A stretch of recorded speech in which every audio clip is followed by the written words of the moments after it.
This conference will now be recorded. I'm William Hamilton, co-founder of SmartPath.co, and today we're going to talk about why proposal software won't really help your revenue growth. We're going to talk about what are its limits and what should you do instead of focusing solely on proposal software. So every week I work directly with small tax and accounting firm owners. I love what I do. I love my job. We work with them, helping them implement ways to grow specifically their revenue. And one of the biggest misconceptions we hear goes something like this. William, I just need to find the perfect proposal software and then I'll be able to bring in more clients. And the reality is this is fundamentally incorrect. And we offer proposal tools. As part of SmartPath membership, you get access to our proprietary proposal tools. We're not against proposal software in general, but the belief that proposal software alone can have a significant impact on your revenue, that needs to be squashed, because if our focus is on the proposal software, then we're not going to be focusing on the key areas in our practice that can really affect growth. So it is absolutely true that proposal software can be helpful as one part of the client onboarding process to allow clients to e-sign your agreements and to accept payments online and to track who opened a proposal or not. But just using a proposal tool in of itself, it's not going to magically increase your revenue. And here's why. I want you to think about the four unique phases that are part of the tax and accounting client journey. So the phases that a potential client moves through to become an actual client that's paying you and that's now generating revenue for the practice. So the first phase is identifying the problem. Here, the client is really defining what issues are causing them the most pain in their life and what issues might they have that they would be willing to pay to solve that problem. Is it painful enough to pay money to solve this issue? Now, some clients already know the cause of their pain, and then some clients, they need to be helped by you to really diagnose what's going on in their life and to go through a discovery process so that you can identify what's happening. And the main goal during this first phase, this is probably the most important phase, is to specifically pinpoint, okay, what does this client really care about? Now, the second phase is identifying solutions. So once a pain point has been identified, now the client needs to be educated about their options for how we're going to solve it. And here you and the client are going to work together to really verify, are there available solutions out there to actually solve my problem? Does anything exist? Can something be created? Is there a solution out there? And then does the scope of the problem align with the cost of solving it, so that everybody involved can achieve a tangible return on investment? So some problems might be painful or annoying, but they're not painful or annoying enough to warrant the cost of implementing that solution.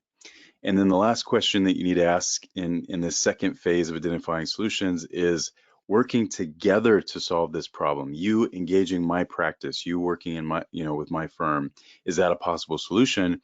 Or as the advisor and as the client, do we need to be spending our time and energy and resources elsewhere trying to find another way to solve this problem that's not part of our firm? Then the third phase that we're going to go to is engagement logistics. So if we find that viable solution and we identify what's going on there, the next part of this journey is to do some analysis and make some decisions as the owner of the firm. So here we're going to ask ourselves questions like, what options for engagement would match the specific goals of this client? So are they looking for a reporting only type engagement where we're just preparing their taxes? Are they looking for a future results of focused engagement? So we're doing advisory work. Is it a mix of both? What are the engagements that would match the specific goals of the client? And then the other question to ask is, how much should I be charging for my part in implementing the solution that's going to solve the client's problem? And then lastly, what is a price point that's going to be good for us and what is a price point that may be bad for us? And how do we know that at that certain price, there's a threshold that's going to work out for both parties if we do decide to engage? And then based on your analysis and your answers to those questions, you would then educate the client about their options for getting help. And this education is also known as a proposal. That's when you propose specific solutions and the prices that you can offer to help. And then the last phase of a tax and accounting client journey is actually delivering. This is where you deliver the solution that the client wants to receive for their payment. And the trick here is having a simple and repeatable process that you and your staff can use to deliver specific outcomes that that client really cares about. And the right delivery process will define the workflow steps that your practice needs to execute so that you're protecting your margins and you're making sure that the outcome that you promise to that client is achievable every time that you engage somebody into that package.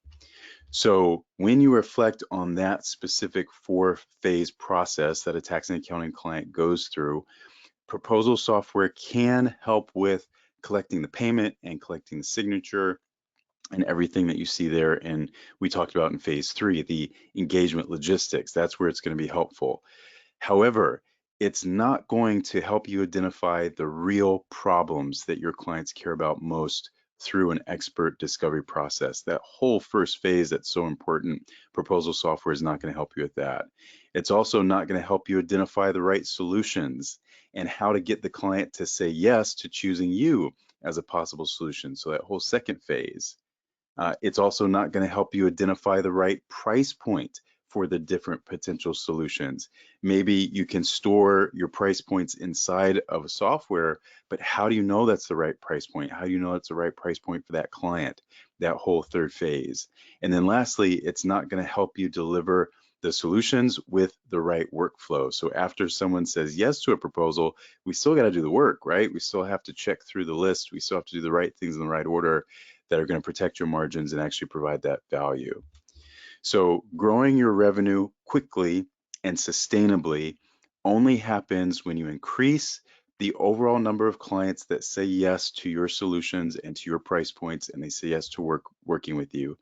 And then at the same time, decrease your time and your effort spent getting clients to the point of saying yes to your solutions and pricing. So we need more people saying yes, and we need less time and effort to get clients to that point of saying yes. And so to make that happen, to make that real in the real world, your revenue is not going to truly grow until you optimize all 4 phases of your client journey. So the best results that we've experienced working with small firm owners all across the country is using a repeatable method to first define what specific outcomes are most important to the client, having a simple way to match client outcomes with the specific packages you offer, having an intelligent template for your pricing and for your packages that anyone on your staff can use, and then following a documented workflow for delivering the specific packages that your client signed up for. And this is going to guarantee that the outcomes and the results that are most important to the client are realized. And so you got to look at that client journey holistically. Each one of these points affect the other. And so to increase revenue, we got to hit on all these areas. So proposal software doesn't directly help during all phases of the tax and accounting client journey. You should have a beautiful way to display the solutions that you're going to offer to clients.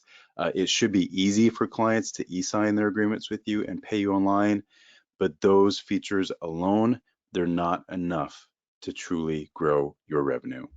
So if you want to systematically increase your revenue, if you'd really like to simplify your pricing and your workflow inside of your practice right now, if you'd like the training and the tools and the mechanisms to onboard clients faster and onboard clients easier, a SmartPath membership may be right for you.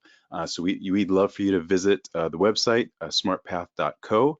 And you can see the tools in action. You can see the templates and the type of training that you would get access to as a member, and you can see if we can give you that shortcut. Thank you for being with us today, and we'll see you soon.